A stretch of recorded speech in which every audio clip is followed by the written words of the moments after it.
Video হচ্ছে।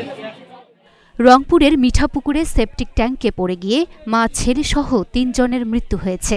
বৃহস্পতিবার সকাল ৬টার দিকে মিঠাপুকুর উপজেলার ১৩ নম্বর শালটি গোপালপুর ইউনিয়নের ধাপ উদয়পুর গ্রামে এই মর্মান্তিক ঘটনা ঘটে। বিষয়টি নিশ্চিত করেছেন মিঠাপুকুর থানা পুলিশের ভারপ্রাপ্ত কর্মকর্তা ফেরদৌস ওয়াহিদ। মৃতরা হলেন বাদশা মিয়ার স্ত্রী দেলোয়ারা বেগম, বাদশা মিয়ার ছেলে হুদা মিয়া ও তবারক হোসেনের ছেলে ইবলুল মিয়া।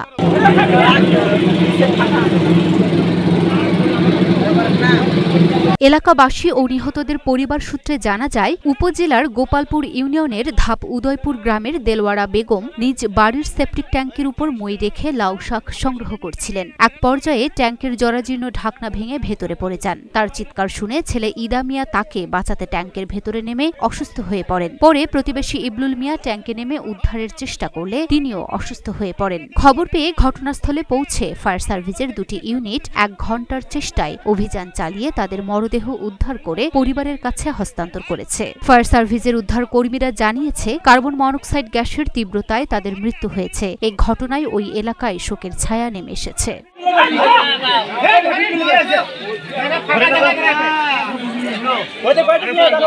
Luna Afroz Nipa, Dhaka post.